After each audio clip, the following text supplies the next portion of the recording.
Bonjour à tous et à toutes, bienvenue dans ce nouvel épisode du Maître Psychédélique. Dans cette vidéo, une première de deux, je vais aborder le thème des drogues dures. Je vais les remettre dans leur bon contexte pour donner les bons et les mauvais côtés. Donc, si ça vous intéresse, demeurez à l'écoute.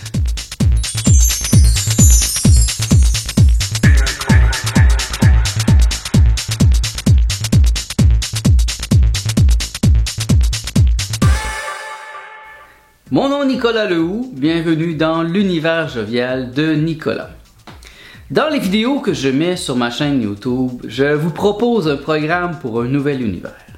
Car une nouvelle ère nécessite une pensée nouvelle. Je vais débuter cette vidéo par une citation fort à propos de Terence McKenna. La position pro-plante psychédélique est clairement une position anti-drogue. Les dépendances aux drogues sont le résultat de comportements habituels, non examinés et obsessifs. Ce sont justement ces tendances de notre constitution psychologique que les psychédéliques atténuent. Les plantes hallucinogènes dissolvent les habitudes et gardent la motivation élevée pour l'inspection grâce à un point de vue à l'intérieur de l'individu qui est plus large, moins égocentrique et plus terre-à-terre. Je n'ai jamais été attiré par les drogues dures. Le bonheur et la violence créatrice qui m'habitent m'ont toujours tenu loin de leur influence mortifère. En effet, les drogues dures sont des analgésiques, une famille très différente des psychédéliques. Les plus connus sont l'héroïne, la cocaïne, l'opium, le crack, la morphine, mais aussi l'alcool, les antidépresseurs et le Ritalin que l'on donne aux enfants afin de les neutraliser. Les psychédéliques nous confrontent à nous-mêmes. Ils favorisent la croissance personnelle et la création de soi. Ils sont bienveillants et pleins de sagesse. Au contraire, les drogues dures bloquent toute possibilité de croissance en insensibilisant le consommateur. Le junkie ne souffre plus, non pas parce que la douleur a disparu, mais parce qu'elle est cachée derrière un engourdissement des sens. Les drogues dures empêchent momentanément de sentir la douleur. Sauf qu'elles ne proposent aucune solution, ne guérissent pas et ne donnent rien en échange. Elles proposent certes un bien-être momentané, mais elles ne font que mettre en attente les problèmes de la personne. L'utilisation des drogues dures est un phénomène relativement nouveau dans l'histoire de l'humanité. Mais leur présence traduit la grande ignorance de la modernité qui encense la superficialité, le quick fix, la science, le fini. Le christianisme a fait de tels ravages depuis plus de 2000 ans qu'aujourd'hui la souffrance culmine avec ce sentiment d'être prisonnier de la matière dont parlent les existentialistes. Jésus a bien enseigné à des millions de croyants à souffrir et il continue de souffrir en cœur comme si c'était la solution pour atteindre la libération.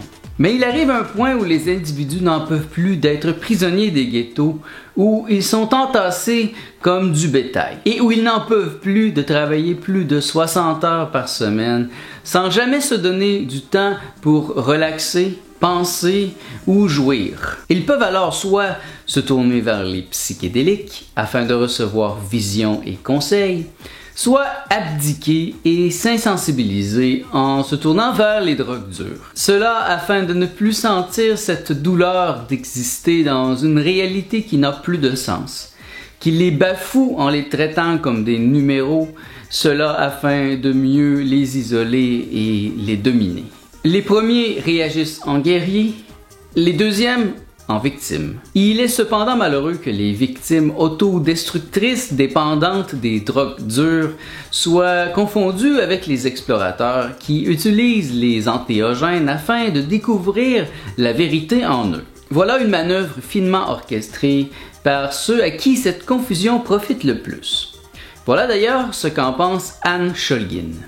Malgré des milliers d'années d'utilisation spirituelle des plantes visionnaires dans les cultures indigènes partout sur la planète, les gouvernements modernes, avec très peu d'exceptions, ont tenté de réprimer l'utilisation de plantes et de substances chimiques ouvreuses de conscience en les classifiant, à côté de dangereux narcotiques et stimulants, comme créant une dépendance, ce qu'ils ne font pas, et comme n'ayant aucune valeur sociale. Il serait bénéfique de remplacer le Just Say No, NO, de la campagne de propagande antidrogue américaine par le Just Say No, K-N-O-W, de la communauté psychédélique.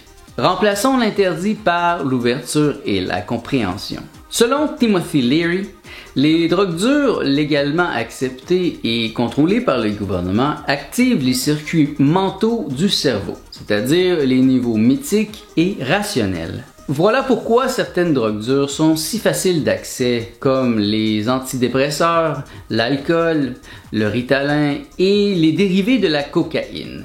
Ces substances ont un effet désastreux sur le système nerveux qui n'est pas conçu pour accumuler une telle tension. L'héroïne, le crack, les amphétamines, la cocaïne sont de la même famille que ce qu'utilisent les médecins aujourd'hui pour anesthésier leurs patients avant une opération. De même que celles prescrites par les psychiatres et psychologues pour sécuriser leurs patients et remplir leur quota de pilules. Cela illustre combien l'homme moderne en est venu à s'emprisonner dans la matière et comme il a perdu l'espoir de s'en échapper. Voilà qui conclut cette première vidéo d'une série de 2 ayant pour sujet les drogues dures. Si cela vous a plu, si cela a capté votre intérêt, je vous invite à écouter la suite.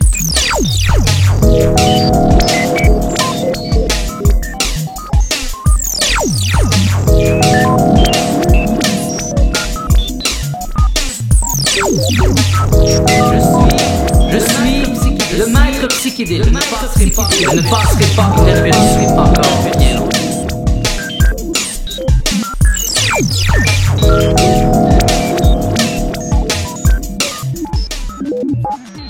Mon nom est Nicolas Lehoux, merci d'avoir été à l'écoute de ce nouvel épisode du Maître psychédélique. Si vous avez apprécié, je vous invite à me donner un pouce. Ça va aider d'autres gens à la trouver. Partagez-la sur vos réseaux sociaux afin de faire mieux comprendre et découvrir les psychédéliques. Je vous invite à vous abonner à ma chaîne afin de recevoir chaque semaine les notifications à propos des nouvelles vidéos que je vais y ajouter. Car en effet, chaque jeudi, j'ajoute une nouvelle vidéo sur ma chaîne YouTube. Merci d'avoir été à l'écoute. Je vous souhaite tout le bien que vous pensez de moi.